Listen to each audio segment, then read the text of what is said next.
ठुकराया गया आपको ज़माने में पब्लिकली,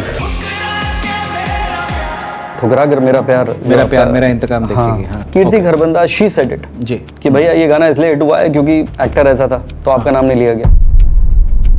देखिए, सबसे बड़ी बात है कि Kriti was there in the recording. देखिए, ये तो आपने बात की कि दरवाजा खुला कैसे जी, और ये ऐसी माया नगरी है जहाँ पे दरवाजे जानबूझ के बंद कर दिए जाते हैं। ये मेरे साथ हुआ।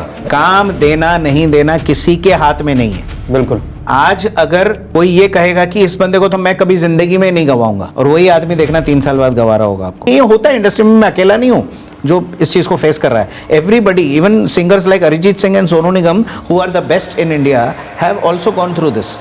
जब कोई स्टार बनता है, एक्टर की बात कर रहा हूँ मैं, वो गाने से स्टार बनता है। दिल ना दिया किरिश का सुनने का गाना, वो गाना भी हिट हो गया ना उस बच्चे की वजह से। करेक्ट। उसने कहाँ कुछ बोला, किसी ने आया उठाया, कुणाल गांजा वाला इज अगेन डूइंग शोज। एक था गेम्स खेल खेल के गालियां देता था, उसका चैनल चल गया। तो ये बॉलीवुड में न्यू कमर्स के लिए कोई दरवाजा है या सिर्फ कनेक्शन ही काम आते हैं? उन्होंने new Qamar singer, very less known singer is exploited by the biggest Himesh Reshammiya, ये वो ऐसा वैसा करके न्यूज छाप दिया। घर पहुंचा तो लिफ्ट के पास खुद आए, इतने महान बिल्कुल इंसान है और दिल के इतने अच्छे हैं। लिफ्ट के पास खुद आए, बाहर में लिफ्ट से आया तो मेरे को बोलते कृष्णा किधर है? मैं बोला सर मैं ही कृष्णा हूँ। कहते ये आवाज और बॉडी मैच नहीं हो रही है। तो संजू सर के घर में नौकर का काम भी मिले ना मुझे, ये मैं कैमरे पे बोल रहा हूँ। क्या बात। और इतना अचीव करने के बाद भी अगर वो बोले कृष्णा मेरे घर में 15 लोगों की पार्टी है, तुम आ जाओ थोड़ा प्लेट वेट लगाने, तो मैं चला जाऊंगा।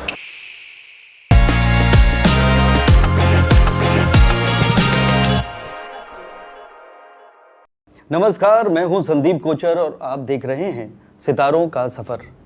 और आज के हमारे हम सफ़र हैं जिनके प्यार का इंतकाम पूरे हिंदुस्तान ने लिया। चक दे इंडिया में उनकी आवाज़ ने, मौला मेरे मौला ने ले ली सबकी जान।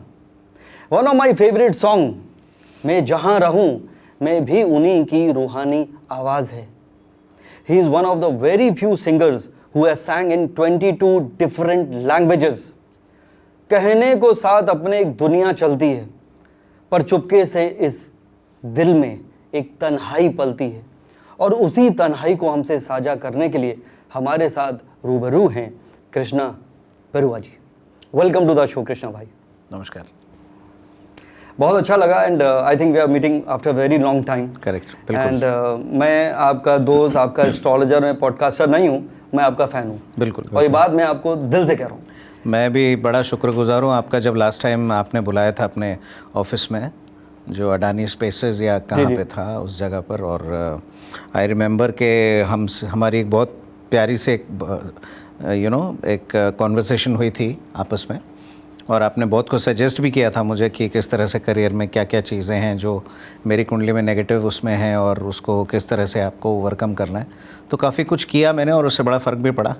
तो although we not been in touch every day like every but हमारी बातचीत आमतौर पे कभी इंस्टाग्राम पे, कभी कॉल पे, कभी मैसेज पे हो जाया करती है।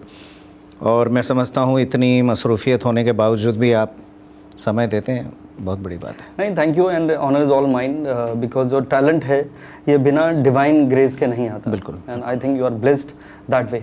लेकिन हम शुरुआत उससे भी पहले की करते हैं। You belong to a defence background, आपके फादर बेसिकली। जी। तो ये आपने कैसे बैलेंस किया भाई? डिफेंस वाले कड़क होते हैं, डिसिप्लिन होते हैं, वो तो डिसिप्लिन, और music is more about entertainment, more about being flamboyant. तो ये कैसे बैलेंस हुआ and what brought you to the music? देखिए, मैं बेसिकली केंद्रीय विद्यालय में पढ़ा हूँ, सेंट्रल स्कूल में, और उड़ीसा से होने के बावजूद जी उड़ीसा से होने के बावजूद भी मेरी हिंदी बहुत अच्छी है, शुद्ध है, साफ़ है। बिकॉज मैं बहुत ही मुख्तलिफ़ जगहों पे हिंदुस्तान में मेरे फादर की जो ट्रांसफ़र्स रही हैं एयरफोर्स की वजह से, तो काफ़ी कल्चर्स को एक्सपोज हुआ मैं। ये एक बहुत बड़ा फ़ायदा हुआ मुझे उस चीज़ से। और एक चीज़ और भी है कि उसका एक बेनिफिट मुझे ये मिला कि मैं मतलब लैंग्वेजेस को किस तरह से पकड़ सकता हूँ आज की डेट में। तो मैं बिकॉज डिफेंस बैकग्राउंड में होने की वजह से एक तो एक्सपोजर बहुत मिलता है आपको, और वहाँ क्या, मैं जब स्कूल में था मैंने कई जगह ये चीज़ बताई है कि हाइट में कम हूँ, मैं छोटा हूँ, तो जब हमारी असेंबली की लाइन लगती थी तो मैं हमेशा सामने खड़ा हुआ करता था और ऐसे ऐसे ऐसे ऐसे डिक्रीजिंग ऑर्डर में बच्चे होते थे। जी बिल्कुल। इंक्रीजिंग ऑर्डर में, सॉरी, जी, मुझे भी डिक्रीज सबसे डिक्रीज वाला सामने होता सामने था। होता है। तो एक दिन क्या हमारी प्रिंसिपल ने अनाउंस किया कि आज प्रेयर के बाद हम लोग सीधा क्लासेस में जाएंगे और वंदे मातरम नहीं गाया जाएगा। तो मैं छोटा सा बच्चा, मुझे ध्यान है 4-5 साल का कुछ था मैं, और मेरी माँ आया करती थी, मुझे अभी भी याद है, वो हमारा एक ऐसे रेलिंग वाला गेट होता था, वहाँ से दाल चावल ऐसे कर करके खिला के चले जाया करते थे रिसेस में। वो क्या बात, अभी भी वो मंज़र मुझे याद है, मेरी माँ ने जो किया मेरे लिए। तो उस टाइम पे बहुत छोटा था, तो अचानक से मेरे मन में क्या है, आप देखेंगे, आप जब कुंडली देखेंगे और पता चलेगा अंगारक क्यों गए। जी बिल्कुल। मंगल राहु तीसरे में बैठे हैं, उस वजह से आपको पता है एक मंगल पराक्रम में भी है, तो पूरा फायर था मेरे अंदर। तो इतना सा बच्चा, मैंने कहा मैं गाऊंगा वंदे मातरम, ऐसे मेरे मुंह से निकल गया। तो टीचर को लगा रही यार ये इतना सा बच्चा है और ये वंदे मातरम गाना चाहता है। तो उन्होंने, I am thankful to the principal कि उन्होंने प्रोत्साहन दिया। वो पहला मेरा स्टेज शो आप मान सकते हैं। करेक्ट। बुलाया, बोला ये बच्चा आज वंदे मातरम गाए। माइक को जितना नीचे कर सकते थे क्या, उसके बावजूद भी मैं उसके माइक से नीचे था, बट फिर भी माइक को टेढ़ा किया, कुछ किया उन्होंने एडजस्ट करके, बोला बेटा आप गाओ वंदे मातरम। तो तब से वंदे मातरम के लिए प्रेम था मेरे दिल में, गाया और सब बच्चों ने साथ में गाया। तो मेरा पहला कॉन्सर्ट आप बोल सकते हो। क्या बात है। और मैम इतनी खुश हुई कि उन्होंने एक क्रेयॉन कलर का एक छोटा सा बॉक्स मंगवाया, सभी कलर्स का। उस टाइम कैमलिन एक ब्रांड आया करते थे, आपको पता ही होगा। तो वो मेरा पहला रिवॉर्ड था जो कि मुझे गाने के लिए मिला। वहाँ से एक प्रोत्साहन शुरू हुआ। और उस ज़माने में जब हम फिल्में देखकर बाहर आया करते तो मेरे फादर बोलते कि ये बच्चा गानों को याद कैसे कर लेता है, क्योंकि ना उस टाइम यूट्यूब था, ना कुछ था, दूर दूर तक कहीं था ही नहीं, इंटरनेट ही नहीं था उस टाइम पे तो। और टीवी पर कोई प्रोमो या इस तरह की कोई चीज़ बजा नहीं करती थी नए आने वाली फिल्मों का। तो कैसे इस बच्चे को याद रह जाता है गाने। हाथी मेरा साथी एक फिल्म आई थी राजेश खन्ना साहब की, उसका गाना था चल यार धक्का मार बंद है मोटर कार, है ना, वो गाना पूरा गा रहा हूँ। आई वॉज वेरी अमेज, मुझे बहुत पसंद था वो गाना। फिल्म देख के बाहर आया तो बोले यार कैसे इसको याद रह जाता है, इट मीन्स ये पक्का सिंगर बनेगा। तो मेरे father being in defence, he never forced me to go into the defence. Okay. So उन्होंने मुझे बहुत प्रोत्साहन दिया। उन्होंने मुझे कहा कि बेटा तुम सिंगिंग में ट्राई करो। और सबसे बड़े मेरे अभी तक के जो प्रशंसक रहे हैं वो मेरे फादर। अमेजिंग। और उनकी वजह से मैं आज इंडस्ट्री में आ पाया, गा पाया। ये बहुत एक्चुअली रेयर बात है। मोस्टली क्या होता है कि अगर मैं डॉक्टर हूँ तो मैं चाहूँगा मेरा बेटा डॉक्टर ही बने। तो और उस दौरान हम लोग एक ही एज ग्रुप के हैं, तो singing was one of the last profession actually. Correct. And मेरी माँ ऑब्वियसली बीइंग फ्रॉम ओडिशा, हमारे यहाँ पर एकेडमिक्स को बहुत वो दिया जाता है, तवज्जो दिया जाता है कि आईएएस बनो, इंजीनियर बनो, डॉक्टर बनो, इन सब फील्ड में क्या रखा है, हमारा कोई गॉडफादर है नहीं और किस तरह से तुम करोगे, ये वो जो भी है व्हाटएवर। तो बट फादर यूज्ड टू से नहीं इसको गाने दो, उसको गाने दो। बाकी 3 बेटे मेरे, मैंने कहा हाँ you have a plan B and plan C. अगर मैं कुछ नहीं कर पाता लाइफ में तो एटलीस्ट 2 और होंगे जो आपके बुढ़ापे का सहारा बनेंगे मेरे को आप। तो डैड ने पूरा खुला छोड़ दिया। तो उस वजह से कहीं ना कहीं मुझे, जबकि हमारे ज़माने में जैसे हमने कहा we are of the same age. Correct. वो कहते थे कि खेलोगे कूदोगे तो होगे खराब और पढ़ोगे लिखोगे तो बनोगे नवाब। तो इट वाज नॉट इजी। तो hats off to your dad कि उन्होंने ये टैलेंट हिंदुस्तान को दिया जी। एक, and it is very important कि आपको मोटिवेशन मिले इतने कम एज में। लेकिन फिर भी बॉलीवुड एक ऐसी इंडस्ट्री है, ये एक ऐसा शहर है माया नगरी जहाँ पे स्ट्रगल जो है ना ये सिनोनिम है आपकी ज़िंदगी के उस सफ़र का। तो वो स्ट्रगल के बारे में बताइए कि मतलब हाउ यू। सर देखिए, स्ट्रगल अगर आप ये सोचते हैं कि आपका गाना आ गया, गाना हिट हो गया तो उसके बाद आपका स्ट्रगल खत्म है, तो आप सबसे बड़े अपने आप पर बहुत बड़ा एक वो झूठ थोप रहे हैं जी। ऐसा नहीं है। जब आपको पहला गाना नहीं मिला होता उस टाइम पे स्ट्रगल थोड़ी डिफरेंट होती है, और जब पहला गाना मिल जाता है उसके बाद मेंटेन करने का जो स्ट्रगल है वो सबसे बड़ा स्ट्रगल है। राइट। कि एक ग्रुप आपसे चिढ़ना शुरू हो जाएगा, दूसरे ग्रुप का आप गाना गा रहे हो और फिर आप थोड़ा सा ज़्यादा पैसा मांगने लग जाते हो तो लोग मुंह बनाने लग जाते हैं, अरे देखो एक गाना आते ही पता नहीं अपने को क्या समझने लग गया, और बहुत सारी चीज़ें ऐसी लोगों के अंदर आनी शुरू हो जाती है। तो आपका क्या होता है, स्ट्रगल एक डिफरेंट किस्म का हो जाता है। देन आपको प्रूव करना तो है, आपके जैसे जॉनरा में 2-3 सिंगर्स और भी हों तो वो भी एक बड़ा वो बन जाता है, नहीं यार ये अवेलेबल नहीं तो उससे गवा लो, वो अवेलेबल नहीं तो उससे गवा लो, ये सब चीज़ें भी हैं। तो मैं समझता हूँ स्ट्रगल जब से आप पैदा हुए हैं, सांस लेने की स्ट्रगल थी, आपके पिछवाड़े पे थप्पड़ मारा जाता है ताकि आप रोएं, वो स्ट्रगल पहला दिन वहीं से शुरू होता है। आपका सांस लेने का स्ट्रगल से लेके आखिरी सांस तक स्ट्रगल चलता है। चाहे आप बॉलीवुड में लगा लें या आप चाहे प्रोड्यूसर हो, लिरिसिस्ट हो, यू नो टेक्निकल साइड में हो, मेकअप में हो या एडिटिंग में हो या किसी में हो, स्ट्रगल चलता ही रहेगा ज़िंदगी भर। बट आपको हर तरह के स्ट्रगल को डिफरेंट किस्म से उसको केटर करना है और उसको उसके हिसाब से लड़ना है उसके खिलाफ। जब मेरा स्ट्रगल शुरू हुआ, मैं जब आया यहाँ पर, मैंने देखा म्यूज़िक डायरेक्टर्स, जिन म्यूज़िक डायरेक्टर्स के साथ आज काम कर चुका हूँ, वही लोग उस टाइम सुनते ही नहीं थे। सीडियाँ दी, सब दिया, सब फेंक दिया, तो वो समय नहीं था उनके पास। और दिन के हज़ारों सीडी आते थे उनके पास, किसके किसके गाने सुनेंगे, उनके भी अपने काम होते हैं। तो फिर मैंने एक अलग किस्म से दिमाग लगाया कि अगर मैं किसी फिल्म स्टार को अप्रोच करूं तो शायद उससे बात बन जाए। तो संजय दत्त सर ने फिर मेरे गाने को कहीं सुना। मेरा वो अगला सवाल था, क्योंकि आप कृष्णा बरुआ की बात कर रहे हो, संजय दत्त का नाम ना ले तो ये नाइंसाफी है। मेरे गॉडफादर हैं एब्सोल्युटली। तो वो हाउ इट हैपेंड, वो कहानी सुननी है हमको आपसे। तो एक्चुअली हुआ क्या था, मेरे एक दोस्त है हनीफ शेख, और मेरा आई थिंक मेरे सक्सेस में उस बंदे का बहुत बड़ा हाथ है। उसके साथ मैंने नुसरत फ़तेह अली खान साहब के कुछ गानों का एक कंपाइलेशन बनाया था, जो कि हमने कुछ रिमिक्सेस बनाए थे। तो एक क्लब हुआ करता था JW मैरिट के सामने, छोटा सा, वहाँ पर एक DJ प्ले करता था। तो I think Sanju sir happen to come there and he heard that song. वो गाना मेरी आवाज़ में बज रहा था, तो उन्होंने अपने साथ आए हुए किसी इंसान को कहा होगा कि फ्रेंड कोई आए थे कि यार ये बंदा मर गया बहुत जल्दी, वरना बहुत आगे इनके गाने सुनने को मिलते हैं। अच्छा, ही थॉट कि नुसरत साहब ने खुद गाया, बिकॉज मेरा जो टेक्सचर इतना मैच कर जाता है जब मैं गाता हूँ, तो उस वजह से उनको लगा शायद कि क्योंकि रिमिक्स में बहुत सारी ट्वीकिंग्स होती है और बहुत कुछ होता है, कई बार ही नहीं समझ आता है, रिवर्ब डिले इतना होता है, बहुत कुछ होता है, तो उनको लगा शायद खान साहब की आवाज़ को ही यूज़ किया गया है। तो उन्होंने ही मेंट अबाउट नुसरत साहब। तो वो जो साथ उनके बंदा था, उन्होंने बोला कि नहीं ये this is a new guy जिसका नाम कृष्णा है। तो बोलते हैं मैं मिलना चाहूँगा उसको। तो जैसे जो उनका स्टाइल है, एंड बोला उसको। तो फिर व्हाट हैपेंड देन, सडनली क्या हुआ, विशाल शेखर के ऑफिस से मुझे कॉल आया कि we want to record you for Musafir. क्या बात।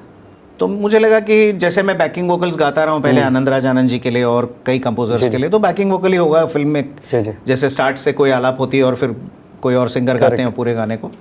तो मैंने पूछा उनसे, मैंने कहा कि is it for backing vocals, या कहते नहीं you have to sing a solo song for us. तो आई वाज वेरी एक्साइटेड।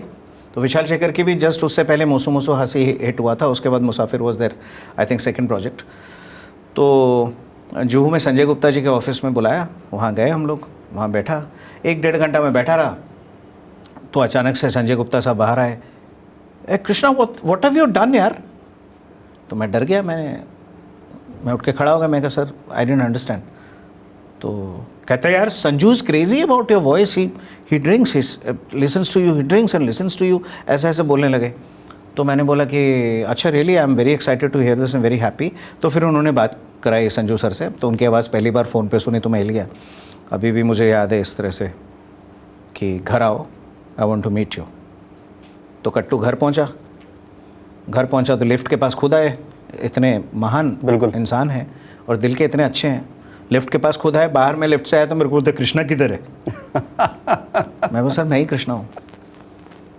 कहते ये आवाज़ और बॉडी मैच नहीं हो रही है। तो मुझे ऐसा लगा, क्या बात। तो मैंने कहा नहीं सर मैं ही हूँ। तो कहते खंजर सुना।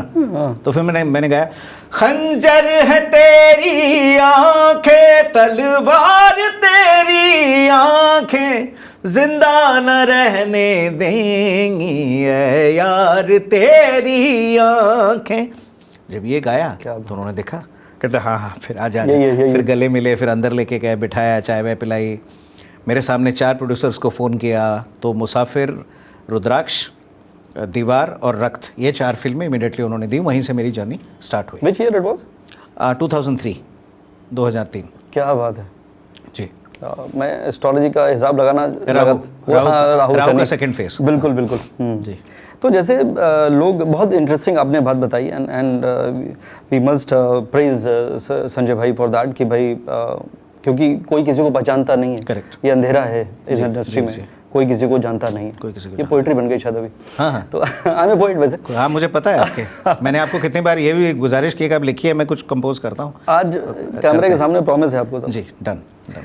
दूसरा बट ये रियलिटी शो वाला प्रॉमिस तो नहीं है ना नहीं, वो? नहीं, never. कि मैं तेरे घर में रोटी दूंगा, दाल दूंगा और नहीं भाई साहब, ठीक है। बिल्कुल नहीं, मैं कभी झूठ नहीं बोलता। मेरी वाइफ को कहाँ पता है कब कहाँ जाएगा, कब लौटेगा या नहीं पक्का लौटेगा। पक्का। नहीं, उनको तो पता होना ज़रूरी है।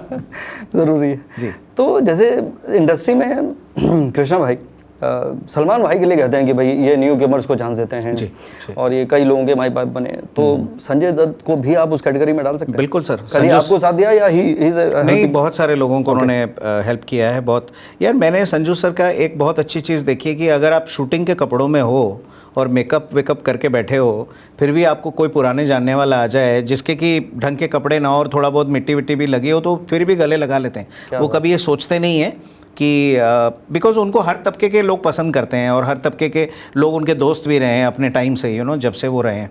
तो मैंने उनकी वो चीज़ देखी है कि वो ड्राइवर को भी गले लगाते हैं, अपने भाई की तरह रखते हैं, और स्टाफ जो है उनका वो भी खुश रहता है उनसे हमेशा।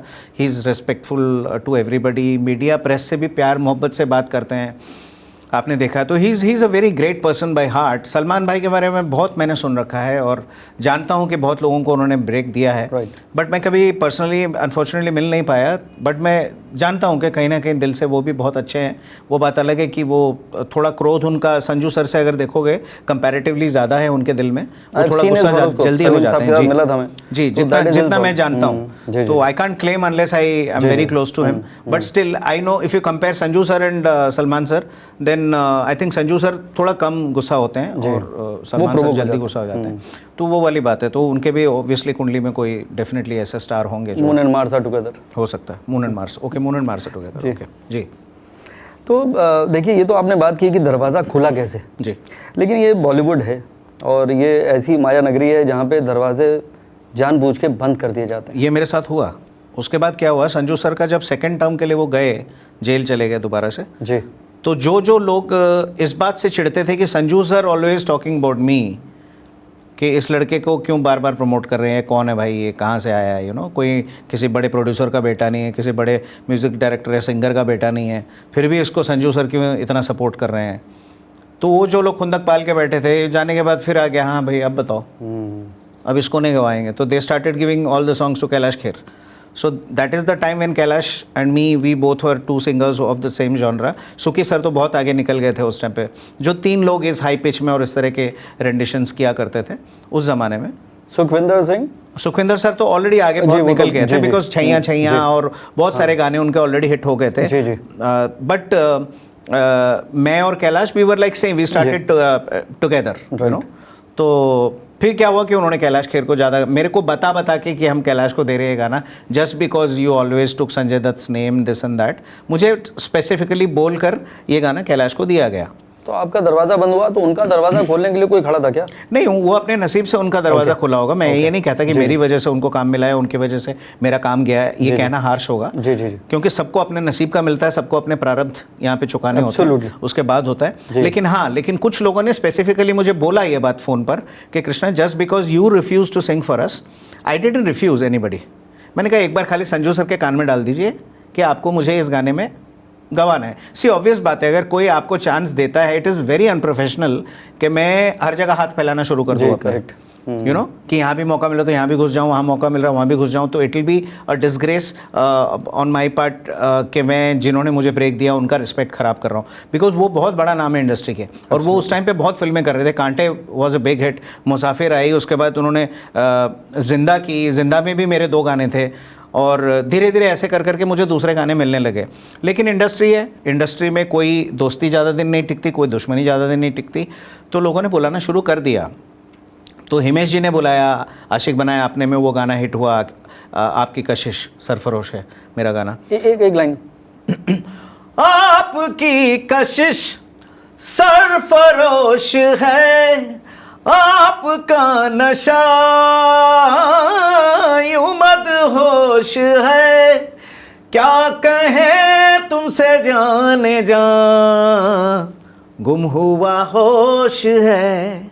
ये गाना बहुत हिट हुआ। फिर मैंने उनके लिए नमस्ते लंदन में गाया। तो ऐसे कर करके काम तो मिलता चला गया, काम मिलता रहा। फिर सलीम सुलेमान ने बोला चक दे इंडिया के लिए, वो गाना पॉपुलर हुआ।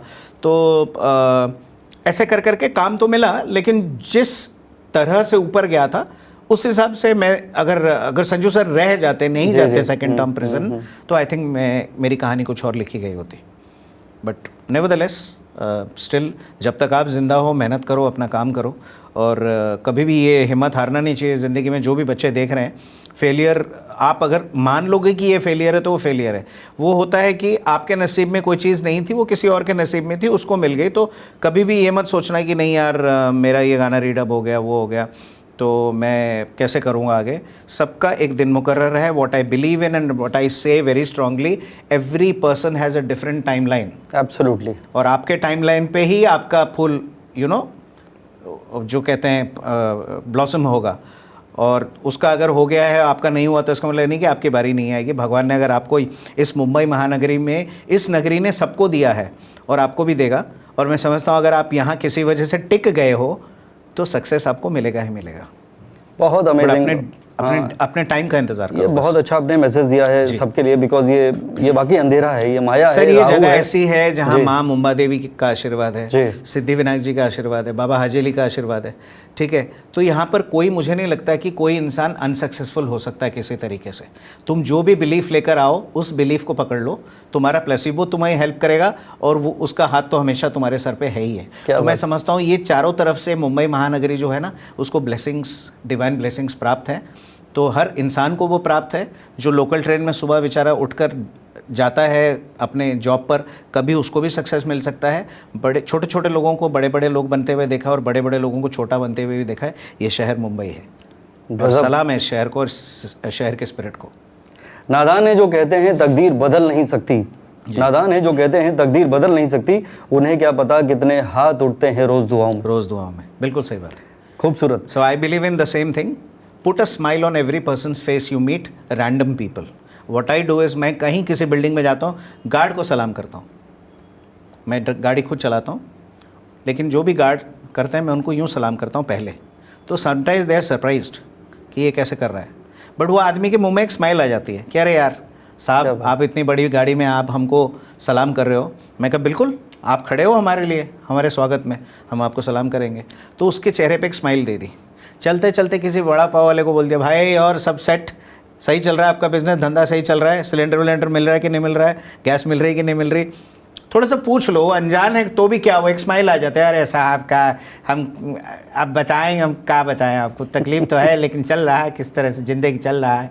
तो लेकिन हंस दिया वो आदमी। तो आप जब घर जाकर वापस अपना डिनर करके सोओगे तो आपको खुशी इस बात की मिलेगी ज़िंदगी में कि भैया मैंने आज इतने चेहरों को स्माइल करते हुए देखा है, जो कि रैंडम लोग हैं। मैं अपने लोगों में तो खुशियाँ बिखेर रहा हूँ, लेकिन मैं आते जाते हर ऐसे इंसान के दिल में खुशियाँ बिखेर रहा हूँ जो इंसान मेरे लिए एक स्ट्रेंजर है। तो मैं इसी में बिलीव करता हूँ सर, इसी को जीता हूँ। ये मुझसे आप पूछिए तो ये बहुत बड़ी चैरिटी है जी। हर इंसान भाग दौड़ में फंसा हुआ है, कहाँ जा रहा है, कहाँ पहुँचेगा कि नहीं पहुँचेगा। पहचान तो लिया है मैंने मंजिल का पता, अब मंजिल मुझे पहुँचानेगी इसका पता नहीं, इसका पता नहीं। तो people are feeling lost and whatever. But आपकी बात से मुझे एक थॉट ज़रूर आया कि महाभारत की कहानी सुनाई किसने थी? जी, संजय ने। तो आपकी महाभारत के वो कृष्णा हैं आप जी, जो संजय ने कहानी सुनानी जब बंद करी तो वहाँ पे आपकी स्टोरी थोड़ी सी डिप्लीट हुई। Okay I am just relating to it. जी करेक्ट जी। चलिए एनीवेज, मैं पैदा ही जन्माष्टमी के दिन हुआ था, इसलिए मेरे नाम रखा गया सोचा कि कृष्णा रखा जाए नाम, और बस। क्या बात है। तो यानी कैंप कल्चर आपने सफ़र किया, फेवरेटिज्म आपने फेस किया जी, और ये बॉलीवुड का एक अनफॉर्चुनेट पार्ट है। बट जैसे आपने कहा कि हौसला बहुत ज़रूरी है। हौसला बहुत ज़रूरी है। देखिए मैं समझता हूँ कि या तो दो चीज़ें हैं, या तो आप में टैलेंट ना हो तो आप जी हजूरी करो और बूट लिकिंग करो, आप सक्सेस आपको मिल जाता है। अगर आप में टैलेंट है तो आप अपने टैलेंट को और निखारो। आज नहीं तो कल सुनने वाला सुनेगा ही सुनेगा। कितने बंद दरवाज़ों के अंदर आपका नाम डिस्कस होता होगा, आपको नहीं पता है। बिल्कुल, क्योंकि करने वाला वही है, उसके दिमाग में वो डालेगा यार इस लड़के को बुला के ट्राई करो। बड़ा बोलता है पॉडकास्ट में, देखते हैं इसमें कितना दम है। राइट, सारे पॉडकास्ट में सब जगह ये नज़र आ रहा है, ये बड़ा बोलता है यार, ये इसको बुलाओ जरा, देखते हैं ये हमारा गाना इससे कराओ। तो कई बार एक्सपेरिमेंट के गिनी पिग बन के भी आप आते हो, लेकिन आपका गाना आ जाता है मार्केट में और हिट हो जाता है। तो you never know, anything can happen any time, so never lose hope. Amazing. IPL में कितने प्लेयर स्टार बन चुके हैं जो खाली नेट बॉलर थे, पानी भी पिलाया करते थे। कई तो ऐसे जो सिर्फ पानी पिलाते पिलाते कई साल उनके बीत गए। क्या बात है।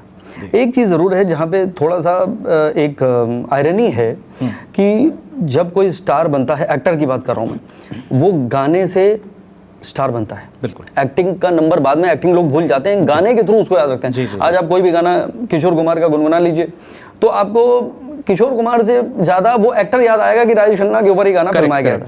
तो ये इसमें आपका क्या टेक है? मतलब सर देखिए, सिंगर दोनों एक दूसरे के पूरक है। मैं ये नहीं कहूँगा कि अकेला एक्टर सिंगर की वजह से चल जाता है, सिंगर एक्टर की वजह से चल जाता है। दोनों एक दूसरे के पूरक हैं।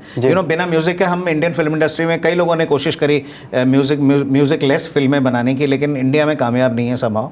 मैं समझता हूँ लोग जाते हैं थिएटर, पहले म्यूज़िक सुनते हैं तो आपका फिल्म प्रमोट होता है, और उस म्यूज़िक के चक्कर में लोग फिल्म देखने जाते हैं, तो फिल्म फिर बाद में एक बड़ा हिट होती है, वो मैटर करता है। तो मैं समझता हूँ कि पूरक हैं दोनों एक दूसरे के। बट येस, अगर एक्टर्स, कई एक्टर्स को मैंने ये कहते हुए सुना कि सिंगर कुछ नहीं है हमारे सामने, हम अगर ना हो तो सिंगर बनेंगे नहीं, ऐसा नहीं है। ऐसा होता तो आप गाना गा लेते खुद। एक ज़माना था जब गाते थे, मैं बन की चिड़िया बन मैं बन डोलूं रे, पीछे तबले वाला छुपा होता था, वो ज़माना भी था इंडस्ट्री का। आपको पता होगा कि एक्टर्स ही सिंगर हुआ करते थे, तो वो खुद ही गाया करते थे अपने गाने इनैक्ट करते हुए। तो अब ज़माना चेंज हो चुका है, सिंगर एक्टर बन गए। अब सिंगर एक्टर बन गए, एक्टर सिंगर बन गए, बहुत कुछ हो गया। अभी सब हर कोई हर कुछ करना चाहता है, बिकॉज टेक्नोलॉजीज ऐसी ऐसी आ गई हैं, और अभी तो AI भी आ गया है, तो उसकी वजह से भी बहुत कुछ आगे पीछे होने लगा है। तो मैं समझता हूँ कि यस, जब एक्टर्स किसी भी स्टेज पर परफॉर्म करते हैं तो उनको गाने की ज़रूरत पड़ती ही पड़ती है। कोई भी एक्टर किसी स्टेज पर, या अगर सपोज फिल्म फेयर अवार्ड पे भी जाएं, तो अपने डायलॉग का एक 15 मिनट का हिस्सा नहीं बोल सकते, या 5 मिनट का हिस्सा एक डायलॉग का बोलकर लोगों को खुश नहीं कर सकते। उनको चाहिए थिरकने के लिए गाना, तो वो गाना थिरकने के लिए वही गाना होता है जो उनकी फिल्म का गाना है, जो किसी और सिंगर ने गाया है। तो मैं समझता हूँ कि ज़रूरी तो है कि म्यूज़िक चाहिए एक एक्टर को आगे जाने के लिए। But yes, if you talk about only acting, then Jaideep Ahlawat है, या फिर नवाजुद्दीन सिद्दीकी हैं, या फिर पंकज त्रिपाठी हैं, ये लोग बिना गायकों के एक्टिंग में आगे चले गए, because they are actors. Right. Hero और एक्टर में फ़र्क है, यही फ़र्क है, वही वाली बात है। जी। तो वो लोग बिना उसके भी चलेगा, ऐसा ला कोई बचेगा नहीं बोल के भी 2 लाइन बोल के भी लोगों को खुश कर सकते हैं। बिल्कुल। लेकिन जहाँ तक शाहरुख खान साहब की बात, अब शाहरुख खान साहब जब हाथ ऐसे करेंगे तो म्यूजिक सपोर्ट तो चाहिए, बिल्कुल पीछे। बिल्कुल। कि कल हो ना हो का गाना पीछे बज रहा हो, सोनू निगम जी की आवाज़ और उनका हाथ ऐसे हो रहा हो, क्या बात। तो उसका जो अमेलगमेशन है वो ऑडियंस को और पावर देता है, उस स्टार को और प्यार करना, मेस्मराइज हो जाता है। बिल्कुल। तो मैं समझता हूँ कि बहुत ज़रूरी है। तो this is what I am saying, कि पूरक है एक दूसरे के। क्या बात है, बहुत अच्छे से आपने एक्सप्लेन किया कृष्ण भाई। और एक बार ठुकराया गया आपको ज़माने में पब्लिकली जी कि ठुकरा कर मेरा प्यार मेरा इंतकाम देखेगी। हाँ। तो एक मेरे को किसी ने ठुकराया? नहीं, मेरा सवाल ट्विस्ट किया था खाली मैंने। अच्छा। कीर्ति खरबंदा, शी सेड इट जी कि भैया ये गाना इसलिए हिट हुआ है क्योंकि एक्टर ऐसा था, तो आपका नाम नहीं लिया गया। अनफॉर्चुनेट है। आप देखिए, सबसे बड़ी बात है कि Kriti was there in the recording. अच्छा, ये इमेज दिखाई, हर्ड यू सिंगिंग, ये दिखाइए लोगों को इमेज। बिल्कुल बिल्कुल। तो Kriti was there in the recording, Salim भाई was there in the recording, और उन्होंने बोला भी था, उन्होंने राजकुमार राव का एक स्पेशल मेरे पास बाइट भी पड़ा है कि इंतकाम इतना अच्छा कर रहा है Krishna, best of luck. But over the years sometimes people forget to mention, और मैं ये नहीं कहता हूँ कि उन्होंने डेलिबरेटली ये चीज़ करी होगी। मैं समझता हूँ कि कभी कभी आप इतने ज़्यादा ओवर ऑक्यूपाइड होते हैं, पूरा यूनिट आपके चारों तरफ है, कैमराज आपके चारों तरफ है, क्या बोलना है क्या नहीं बोलना है वो कई बार इंसान भूल जाता है। तो मैं समझता हूँ कि ऐसी चीज़ों का डेलिबरेट तो कभी भी नहीं मैं बोलूँगा इस चीज़ को, बट ये होता है कि सिंगर्स को कम याद रखा जाता है। ये बात सही है। ये थोड़ा मीडिया भी थोड़ा सा, मैं किसी चीज़ को डेलिबरेट नहीं बोलूँगा, बट ये है कि देखो, अगर आपको याद रखना है तो आप याद रखोगे। जी करेक्ट। डेलिबरेट तो नहीं है, लेकिन आपको याद रखना चाहिए था कि ये आवाज़ भी है, क्योंकि वो गाना 2 वर्जन में आया, एक आनंद राज जी की आवाज़ में है, एक मेरे आवाज़ में है। तो मेरा वाला सुपर डुपर पॉपुलर हो गया। कंपोजर तो आनंद जी हैं उस गाने के, लेकिन जो मेरे वाले वॉइस में गाना था वो ज़्यादा पावर था उसमें, और वो हाफ नोट ऊपर भी गाया गया था ओरिजिनल स्केल से।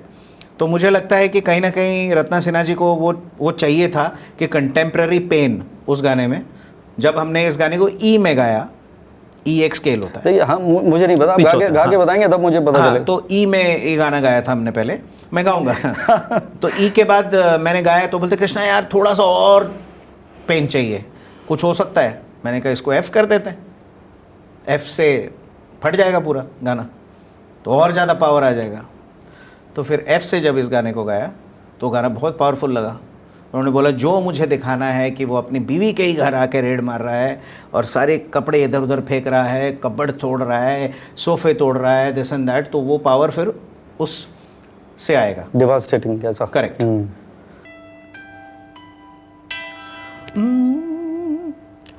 ठुकरा के मेरा प्यार मेरा इंतकाम देखेगी, जो दिल में भरा तूने देखेगी उस। तो ये जब गा रहा था तो उनको लगा कि यार कृष्णा पावर थोड़ा और चाहिए, तो मैं कहा ठीक है, ई से हम F पे चले जाते हैं। ठुकरा के मेरा प्यार मेरा इंतकाम देखेगी, ये तो और पावर आ गया, और दर्द आ गया, और पेन आ गया, और एग्रेशन आ गया। तो ये वही वाली बात है, ये गलत नोट है, ये जो दिल में भरा तूने देखेगी उस जहर को, ये वही पावर है ना। नफरत को मेरी अब तू, अब नफरत को उसका मजा नहीं आएगा ना, तो पावर के लिए वो F स्केल चाहिए। नफरत को मेरी अब तू सुबह शाम देखेगी, तो ई से F करने से आधे नोट से एग्रेशन में, आधे नोट से उसमें कितना फर्क पड़ जाता है आप देखो। तो ये हुई बात। तो इस तरह से फिर वो गाना इतना बड़ा हुआ कि पूरी इंडिया में मतलब लोगों को पसंद आने लगे। एक टाइम पे तो बड़ा पछताओगे और इसके बीच में कंपटीशन होने लगा कि मुझे छोड़कर जब क्यों जो तुम जाओगे बड़ा पछताओगे, वो गाना, और ठुकरा के मेरा प्यार मेरा इंतकाम देखेगी। आज भी हो रहा है, अभी हर जिम में ये गाना बजता ही बजता है। और मुझे लगता है मुझे जो रॉयल्टी आती है इस गाने की वो जिम से ज़्यादा आती है rather than people playing it in their living room और इन वेडिंग रिसेप्शन और एनीथिंग लाइक दैट। क्लब्स में भी बजता ऑब्वियसली, बट मैं समझता हूँ ये गाना बहुत बड़ा गाना है जो मुझे मिला, और ये मिला है 2017 में ये आया था। मुझे पता नहीं अंतरदशा किसकी थी, बट महादशा तो गुरु की महादशा में। जी जी जी जी वो हम उस पर ज़रूर अभी चर्चा करेंगे, उस पर जाएंगे, क्योंकि उस समय आपका चल रहा था राजयोग भाई साहब, गुरु में शनि की दशा। ओके, तो हिट तो होना ही था जी। तो ये गाना आज भी अभी अगर इमीडिएटली भी आप उठा के देखोगे इंस्टाग्राम मेटा म्यूजिक पे ये ट्रेंडिंग पे चल रहा होगा, ठुकरा के मेरा प्यार मेरा इंतकाम देखेगी। So this is one song which is very, किसी ने बताया कि कुछ ये मिलियन व्यूज के नजदीक पहुंच रहा है वाला। नहीं सर, मिलियन 100 करोड़ के ऊपर। हाँ, ये 100 करोड़ के ऊपर ओवरऑल प्लेटफॉर्म्स हिट था। और ये उस जमाने के ट्रांजिशन में है कि जब इंस्टाग्राम बस हुआ ही था थोड़ा थोड़ा। अब अगर आज की डेट में ये गाना आता तो कहाँ पहुंचता आप भी सोच सकते हैं। मौला मेरे ले ले मेरी जान का ले लो, जब वो उस टाइम आया था, अभी भी 9 मिलियन के करीब कुछ, आई थिंक 9 मिलियन 10 मिलियन कुछ है उसके व्यूज़। बट अगर उस टाइम यूट्यूब या इंस्टाग्राम होता तो ये गाना भी बहुत बड़ा होता था। तो मेरी ये भी प्रॉब्लम रही कि मैं ट्रांजिशन वाले फेज़ में रहा हूँ कि जब वो सोशल मीडिया और ये शुरू हो ही रहा था, पूरी तरह से वो नहीं था। तो अगर आप बोलो तो but it's okay, I am very happy with how my life is. नहीं वो देखिए, ये जो भी बोलते हो तुम लोग के भैया कि ये फ्रस्ट्रेटेड है और ऐसा ऐसा बोलता है पॉडकास्ट में, तुम लोगों को ये मैं क्लियरली बता दूं, इस संसार में आपके साथ क्या घटना घटी है वो बताना फ्रस्ट्रेशन नहीं होता है।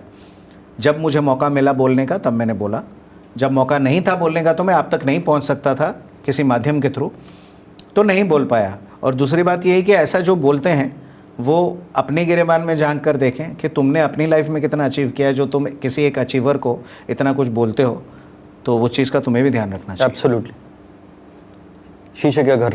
करेक्ट बिल्कुल। एक गाना और था, कशिश, आपकी कशिश जी, वो तो हमने अभी सुनाया आपको। हाँ, नहीं उसमें एक कंट्रोवर्सी यही थी कि भाई हिमेश जी आपके को। सर कंट्रोवर्सी कोई नहीं थी, आज भी मैं क्लियर कर देता हूँ जी। हिमेश जी और मेरे बीच में बहुत प्रेम की भावना है। ओके। और वो आर्टिस्ट को रिस्पेक्ट करते हैं और उन्होंने उस तरह से मुझे रिस्पेक्टफुली ये गाना गवाया था। जी जी। मैं गया था गोवा एक फिल्म फेस्टिवल में जी, और वहाँ पर मीडिया ने मुझसे सवाल किया कि अरे कृष्णा आपने ये गाने गाए हैं, अब आपके अगले गाने कौन से आ रहे हैं, इन जनरल जैसे सवाल पूछा जाता है। तो मैंने कहा मेरे तो अभी आपकी खुशी सरफरोश है जस्ट रिलीज़ ही हुआ है। वो कहते नहीं वो तो हिमेश का गाना है, हिमेश जी सब जगह मीडिया में बोल रहे हैं कि उनका गाना है।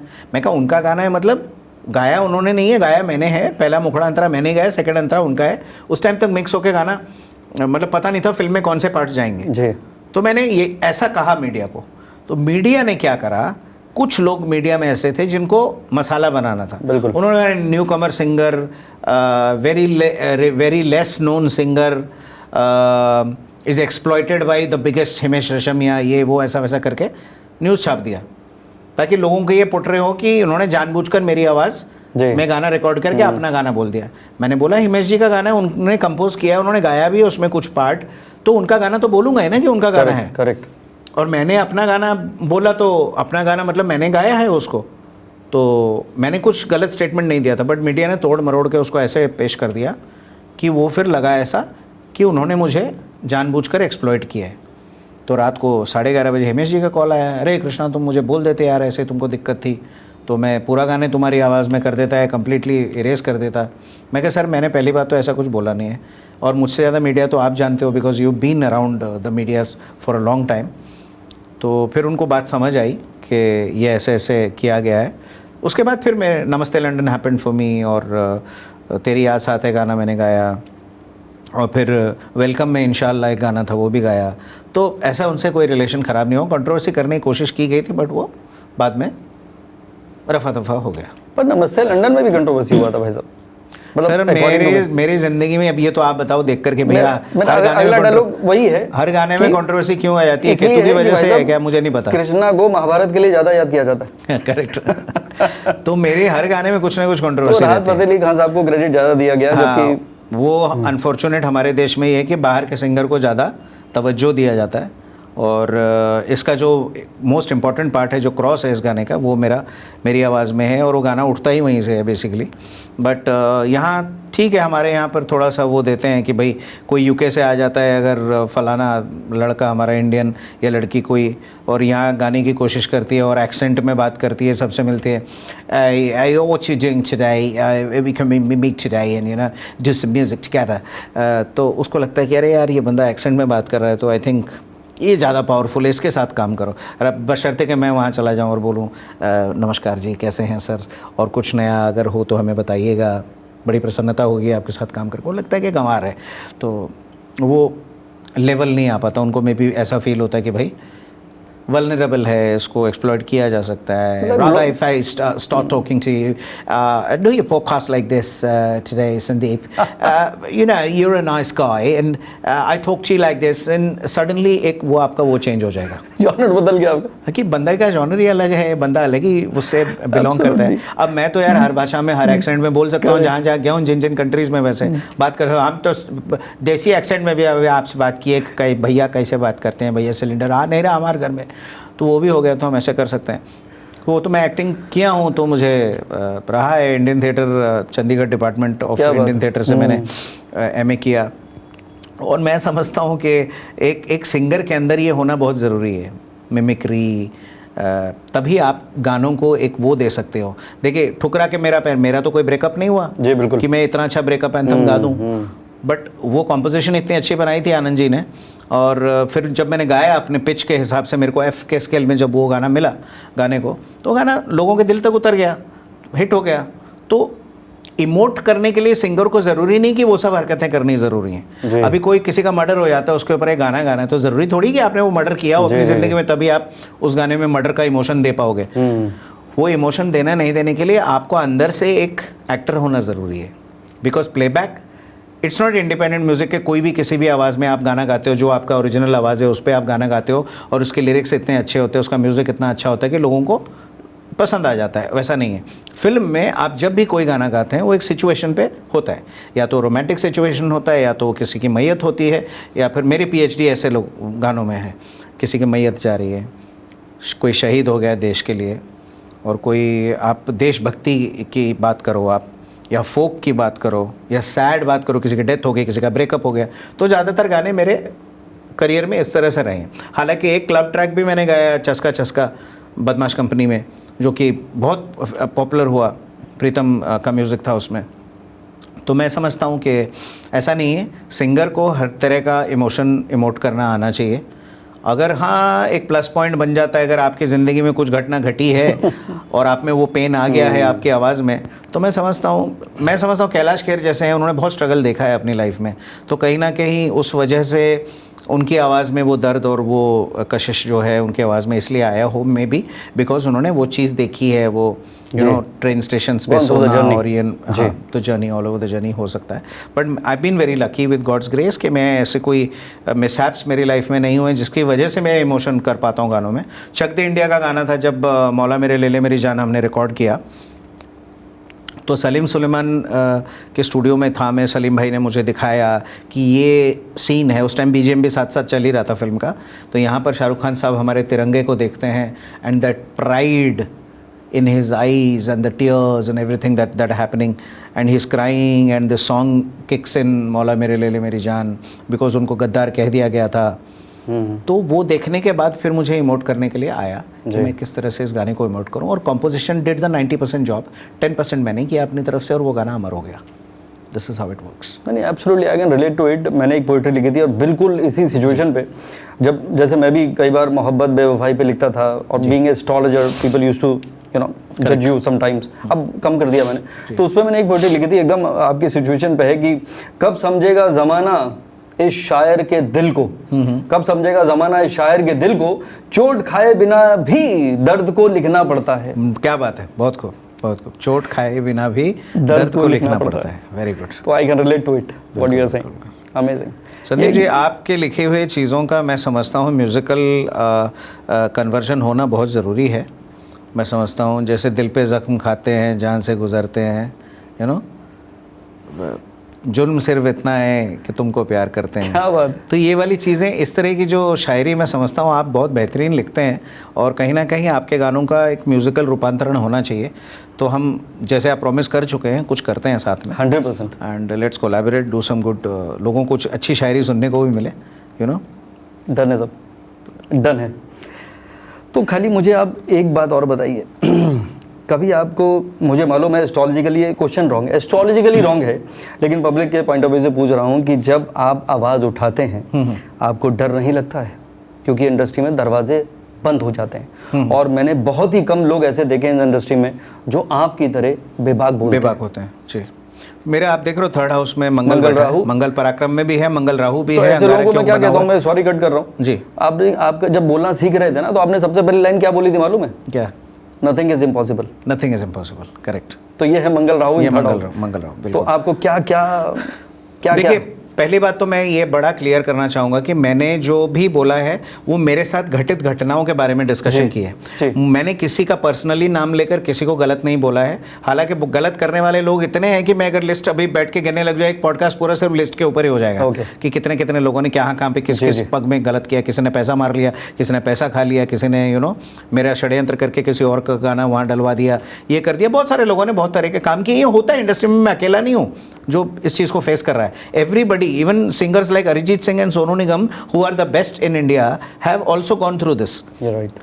तो मैं ये समझता हूँ, ऐसा नहीं है कि किसी को नहीं है, लेकिन आपके अंदर इतना गूदा होना चाहिए, sorry for using this word, आपके अंदर इतनी डेयरिंग होनी चाहिए कि आप हिपोक्रेट नहीं हो। राइट। पहली बात तो आप बोलो वो चीज़ जो आप हमेशा हर पॉडकास्ट में मेंटेन कर सको, और जिसके लिए आपको अपॉलॉजी ना लिखनी पड़े। राइट। मैं ये बिलीव करता हूँ। मैं कोई भी चीज़ अभी बोल रहा हूँ, दूसरे पॉडकास्ट में भी वही बोलूँगा, तीसरे में भी वही बोलूँगा, चौथे में भी वही बोलूँगा। और ऐसी चीज़ जिसके लिए मैं कभी किसी को सॉरी नहीं बोलूँगा कि सॉरी यार मैंने ये चीज़ कर दिया, मुझे इसके लिए माफ़ कर दीजिए, पब्लिक अपॉलॉजी लिखनी पड़े। मैं ऐसे कोई काम नहीं करता, किसी का नाम पर्सनली लेकर किसी का इमेज को टाटर नहीं करता हूँ। बिल्कुल। एक बात खाली मुझे बुरी लगी थी आनंद राज आनंद जी की, उन्होंने कोई कृष्णा बोल दिया था किसी पॉडकास्ट में। That is the only place where I took someone's name, और वो भी मैंने क्लैरिफाई कर लिया, वो नॉर्मल हो गई, बात खत्म हो गई। तो अदरवाइज मैंने किसी को ना तो पर्सनली टारगेट किया, ना किसी इंसान के बारे में गलत बोला। मैंने संजू सर का बताया, और संजू सर ने जो मुझे मदद की है, लोगों ने ये नहीं देखा कि ये आदमी ने आज भी उनको याद रखा है।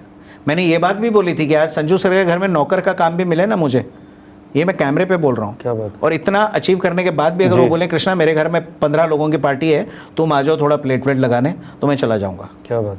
That man I can do anything for. But no other person. So कोई और इस चीज़ का क्रेडिट नहीं ले सकता कि हमने कृष्णा को बनाया, नहीं, तुमने सिर्फ मेरे सक्सेस को राइड किया, क्योंकि वही कृष्णा उस टाइम कहाँ थे आप लोग जब संजू सर ने मुझे इन्वेंट किया और मुझे डिस्कवर किया, सॉरी, और डिस्कवर करने के बाद उन्होंने मुझे ब्रेक दिया। जी बिल्कुल। मुझ पर रिस्क लिया, वो रिस्क आपने नहीं लिया था। करेक्ट। आपने तभी लिया जब मेरे गाने हिट होने शुरू हुए थे, आपने बुलाया, गवा लिया, you road my success. Right. But वो तो मैं ये कहता हूँ कि मैंने किसी का नाम गलत आज तक कभी नहीं लिया, किसी के बारे में गलत नहीं बोला है, और मैं जो बोलता हूँ वो मेंटेन करता हूँ। अब मैंने बोलना भी छोड़ दिया, क्योंकि एक टाइम था जब मुझे मौका मिला कि आपके साथ क्या क्या घटना हुई है आप ये बताइए, दुनिया को पता होना चाहिए कि इंडस्ट्री का एक दूसरा साइड, सिक्के का दूसरा पहलू क्या है। बिल्कुल, वो मैंने बता दिया। अब हर पॉडकास्ट वाले ये चाह रहे हैं कि मैं हर बार आऊँ और हर बार अनर्गल कुछ ऐसा बोलूँ ताकि उनके प्रोमोस कट सकें। तो अब मैं वो एक ही चीज़ कितनी बार बोलूँगा, बता दिया, हो गया है, मूव ऑन। वो मूव ऑन कर गए, मैं मूव ऑन कर गया अपनी ज़िंदगी में, इट्स फाइन। काम देना नहीं देना किसी के हाथ में नहीं है। बिल्कुल। आज अगर कोई ये कहेगा कि इस बंदे को तो मैं कभी ज़िंदगी में नहीं गवाऊंगा, और वही आदमी देखना 3 साल बाद गवा रहा होगा आपको, ऐसा होता है। कोई ऐसे सर्कमस्टेंस बन जाएगा, प्रोड्यूसर ही बोलेगा भैया मुझे चाहिए ही है, तो आप कभी ऐसा क्लेम ही नहीं कर सकते कि इस एक्टर से काम नहीं कराऊंगा, इस बंदे से गाना नहीं गवाऊंगा, हाँ, इस लड़की को कभी भी इस फिल्म में दोबारा फिल्म में नहीं लूँगा। आप नहीं हो भाई, आपको खुद नहीं पता अभी लिफ्ट से नीचे उतरोगे, सुबह बाहर निकलोगे, अपनी गाड़ी में बैठ पाओगे कि नहीं पाओगे, खुद को खुद का पता नहीं है, किसी के बारे में क्या ही बोलें, कल हो ना। तो विनम्रता से रहो, अपनी चीज़, यस, अपने लिए अपने साथ जो गलत हुआ उस पर आवाज़ उठाना ज़रूरी है। ज़रूरी नहीं कि आवाज़ उठाने का मतलब हमेशा बदतमीजी ही होता है। आप प्यार से भी किसी को कह सकते हैं कि सर ये बात मेरे को आपकी बुरी लगी, बट माफ़ी चाहूँगा, मैं आपका आदर करता हूँ, अभी भी आदर करता हूँ, आगे भी करता रहूँगा, और जब फ्यूचर में मौका मिला तो काम करेंगे, कोई दिक्कत नहीं है। तो ये ग्रजेस आपको इंडस्ट्री के लोगों से हैं, या जो खुद का आपको लगता था कि मेरा खुद का दोस्त है, मेरे खुद की टीम है, मेरा कोर है, उन्होंने भी आपको बिट्रे किया? नहीं, मेरे तो मैं अगर ग्रज किसी से है मेरे को, तो मुझे अपने आप से है कि मैं इतना शरीफ और इतना नाइव क्यों बना।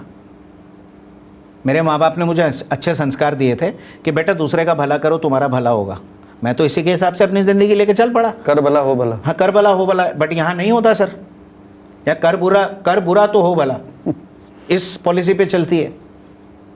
तो मुझे अपने आप से गिला है, मुझे अपने आप से शिकायत है कि मैं क्यों इतना शरीफ बन गया, मैं क्यों लोगों के लिए फ्री में गाने गा दिए, मैं क्यों पैसे नहीं मांगे, मैंने क्यों इस पे ट्रस्ट कर लिया, उस पे ट्रस्ट कर लिया, ब्लाइंड ट्रस्ट मैंने लोगों पे क्यों किया। तो मैं अपने आप पर अब काम कर रहा हूँ, झूठे ज़माने में। बिल्कुल। तो राहु का ये कलयुग जो राहु से प्रेरित है, और राहु बन जाओ। तो राहु इल्यूजन, लोगों के दिमाग में इल्यूजन पैदा कर दो। एब्सोल्युटली, ऐसा इल्यूजन पैदा कर दो कि उनको लगे यार बंदा तो बहुत अच्छा है, हम तो गलत ही सोचते थे इसको। मैंने इस पे लिखा था, राहु कलयुग पे, मज़े में गुजर रही है ज़िंदगी झूठ बोलने वालों की, मज़े में गुजर रही है ज़िंदगी झूठ बोलने वालों की, और हम सच्चाई से जी रहे हैं बड़ी मुश्किलों के साथ। बड़ी मुश्किलों, क्या बात है, बहुत खूब। ये राहु का पीरियड है, वैसा ही रहिए आप, इल्यूजन क्रिएट कर दीजिए सबके आगे। एक इल्यूजन और है आपका, ये जो बॉलीवुड है जिसको हम कहते हैं, यहाँ पे कनेक्शन पहले, आप किसको जानते हैं वो बताइए, आप कौन वो इम्पोर्टेंट नहीं है, आपको क्या आता है वो इम्पोर्टेंट नहीं है। तो ये बॉलीवुड में न्यू कमर्स के लिए कोई दरवाज़ा है, या सिर्फ कनेक्शन ही काम आता है? सर न्यू कमर्स, देखो अभी मैं समझता हूँ कहीं ना कहीं एक चीज़ मैंने इन कई सालों में नोट करी है कि हार्ड वर्क डजंट पे यू। बहुत बड़ी बात बोल रहा हूँ, हार्ड वर्क डजंट पे अ सिंगल पेनी। नादान है जो कहते हैं तकदीर कुछ नहीं होती, कुछ नहीं होती। नादान है जो कहते हैं तकदीर कुछ नहीं होती, मेहनत तो धूप में पत्थर तोड़ने वाले भी किया करते हैं। बिल्कुल, वही मैं कह रहा हूँ, मैं उसी पे आ रहा था कि हार्ड वर्क। आप उनका सोचिए जो सुबह 9 बजे की शिफ्ट के लिए 6 बजे आप पहुँचते हैं, और एक पहाड़ के ऊपर शूटिंग है, कंधे पे लाइट और स्टैंड उठाकर वहाँ तक लाइट लेके जाते हैं। वो लाइट्स कितनी भारी होती हैं और स्टैंड कितनी भारी होती हैं, कभी उठा के देखिएगा, आपको पता चलेगा। ये जो बड़ी बड़ी BMWs और मर्सिडीज़ से उतरने वाले कभी इस पेन को नहीं समझ पाएंगे। अरे आपके पिछले जन्म के कुछ अच्छे कर्म थे जिसकी वजह से आपको यहाँ मिल गया, बट ये मत समझिए कि आप मिल गया मतलब आप, वो आपका टैलेंट है, वो देने वाला वो बैठा हुआ है, सबको दे रहा है ना। तो ज़रूरी नहीं अगला जन्म आपका अच्छा होगा। तो ये सब प्रारब्ध का खेल है। हमारे कुछ बुरे प्रारब्ध रहे होंगे, इसलिए हम उतना आगे नहीं जा पाए अपनी ज़िंदगी में, हम ये सोचते हैं। लेकिन मैं ये कहता हूँ तकदीर इज़ 99.9% 1% इज योर मेहनत। वो मेहनत भी आप तभी करते हो जब तकदीर आपको काम दिलाती है। मैं अगर घर पे बैठा हूँ और मेरे पास काम ही नहीं, तो मेहनत किस चीज़ पे करूँगा? मैगी बनाने में मेहनत करूँ? मैं किस चीज़ पे मेहनत करूँ? धक्के खाने से काम नहीं मिलता किसी को। मैं आज इसको मिल लूँ, कल उसको मिल लूँ, फिल्मी पार्टियों में चला जाऊँ, लोगों से अपने नंबर शेयर कर लूँ, नोबडी केयर्स। होली दिवाली के मैसेजेस भेज दो आप, नोबडी केयर्स।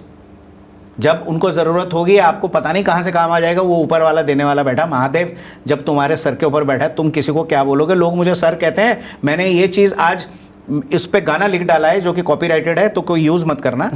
मुझे सर मत कहो, क्योंकि मेरे सर पे उस सर का हाथ है, जो सर है उस सर का हाथ मेरे सर पे है। क्या बात है, मुझे सर मत कहो। क्या बात है। सर तो एक ही है दुनिया में जिसका मेरे सर पे हाथ है। अमेजिंग। समझ रहे हैं आप? वो महादेव है, वो देने वाला है, वो तुम्हारी तकदीर लिख चुका है। आज नहीं तो कल तुम्हारा टाइमलाइन होगा जब तुम्हारा फूल तुम्हारा ब्लॉसम होगा। हिंदी में क्या कहते हैं? फूल खिलेगा तुम्हारा, है ना? और वक्त का इंतज़ार करो।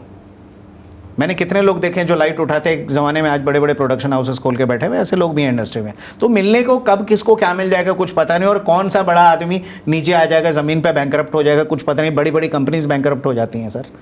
गोविंदा जी का एक डायलॉग था कि कैसे कैसे कैसे ऐसे कैसे हो गए, और ऐसे कैसे हो गए। एब्सोल्युटली। तो मैं कोई भी अगर ये कहता भाई मेहनत करो कुछ नहीं होता है, ये वो कुछ नहीं होता है, ऐसा नहीं है भाई। मेहनत सब करते हैं। मेहनत वो मजदूर भी करके बड़ी बिल्डिंगें खड़ी करता है, रहते उसमें रईस लोग ही हैं, किस्मत वाले उसके अंदर रहते हैं, और बदकिस्मत आदमी उसमें काम करता है, उस घर को बनाता है और चला जाता है अपने घर, दोबारा उसी झुग्गी झोपड़ी में वापस चला जाता है। जिंदगी की हकीकत। तो सितारों का जो सफ़र है ये वही सफ़र है। बिल्कुल सही कहा। सब कुछ आपके सितारों का सफ़र ही तय करता है। मैं ये नहीं कहता हूँ कि इन्हीं चीज़ों में बिलीव करो यार, अंधविश्वास पे बिलीव मत करो। मैं तो अंधविश्वासी नहीं हूँ टोटली। मैं लेकिन मानता हूँ कि कोई तो है जो इस चीज़ को कंट्रोल कर रहा है। इन सितारों से ऊपर कुछ तो है, इन लकीरों से ऊपर कुछ तो है। हमारी आंखें हम जहाँ तक देख सकते हैं वहीं तक देख सकते हैं, उसके बियॉन्ड भी कुदरत ने कुछ छुपा रखा है। बिल्कुल। वो वही है, वो उसका काम है, तो उस पर छोड़ दो, अपना काम करो। आपका काम है अच्छे से ईमानदारी से। मुझे एक गाना मिलता है आज, मैं जाके उसको ईमानदारी से गाऊँ, अपने फुल पोटेंशियल जो मेरा कैलिबर है उस कैलिबर के हिसाब से जितना कुछ कर सको गा के छोड़ दूँ, और किस्मत पे छोड़ दूँ कि गाना हिट होना होगा तो अपने आप हो जाएगा। मेरे गाने आप सब उठा के देखिए, सब गाने सुपर हिट है। चाहे मैंने 40-50 गाने गाए हों अपनी करियर में अभी तक, बड़े वाले, और वो सारे के सारे हिट हैं। सर बहुत लंबी लाइन थी, मैंने वो इंट्रो जितना मुझे याद कर सकता था, बिकॉज टेलीप्रॉम्प्टर नहीं है, मैं जो बोलता हूँ वो वन टेक में बोल देता हूँ। नहीं आप तो अच्छे वक्ता हैं, आप अच्छा बोल सकते हैं। थैंक यू, बट आपका list is a long list, you are definitely blessed. तो ब्लेसिंग वो है उस ऊपर वाले की। मैं ये कहता हूँ अपना काम करो, मेहनत करो, अपने काम से ईमानदारी रखो। आप अगर 10 रुपये का काम कर रहे हो ना, वो 10 रुपये का मत देखो कि मैं 10 का काम, मुझे 10 रुपये दे रहा है प्रोड्यूसर तो मैं उसको ढंग से ना गाऊँ गाने को। कपड़ा तो बेच नहीं रहे सर, है ना, कि भाई सिल्क थोड़ा लो क्वालिटी वाला सिल्क दे देंगे। गाना आपको उतने ही सुर में है, गाना पड़ेगा, गाना उतने ही फीलिंग से है। अपनी मेहनत करो और 99.9% अपने लक पर बिलीव करो। लक भी तुमसे काम देगा और उसी काम को करने के लिए ही तुम मेहनत करोगे। कृष्णा ने कहा था कर्म किए जाओ, फल की चिंता मत करो। आज फिर कृष्णा कह रहे हैं, क्योंकि फल की चिंता क्यों मत करो, क्योंकि फल की चिंता कोई करने वाला बैठा है तुम्हारे सर पे। तो उन्होंने बहुत बड़ी बात बोली थी, लोगों को समझ नहीं आता। लोग कहते हैं मेहनत करी जाओ। करेक्ट। इसका मतलब है कि मेहनत करो। मेहनत कैसे करोगे ना, वही मैं कह रहा हूँ ना, जब आप घर पे बैठ के खाली मैगी थोड़ी बना सकते हो। आपको कॉल आएगा काम के लिए, तभी तो आप काम के लिए जाओगे। मैंने नान बनाया था, मैं एक कविता, मैं क्रिकेटर था इससे पहले। जी। मैं लिखा, खाने को तो रोटी है पर नान नहीं है, मेहनत हम भी बहुत करते पर काम नहीं है। क्या बात है, खाने को तो रोटी है पर नान नहीं है, मेहनत हम भी बहुत करते हैं पर काम नहीं है। मेहनत हम भी बहुत करते पर काम नहीं है। हाँ, क्योंकि रोटी तब 1 रुपए की थी और नान 5 रुपए का था। मेहनत हम करते, अगर काम होता तो डेफिनेटली करते, फिर हम दुनिया को दिखाते कि हम क्या कर सकते हैं। वो लंबी कविता थी, क्रिकेट के ऊपर, सिलेक्शन कमेटी के ऊपर बनाई थी मैंने। बिल्कुल। एनीवेज, लेकिन कुछ लोग फिर भी सर 10 रुपए की आपने जो नोट की बात की थी, कुछ लोगों को पहले 2000 का भी नोट आता था, वो मिलता है जिसको ए लिस्टेड सिंगर्स कहते हैं।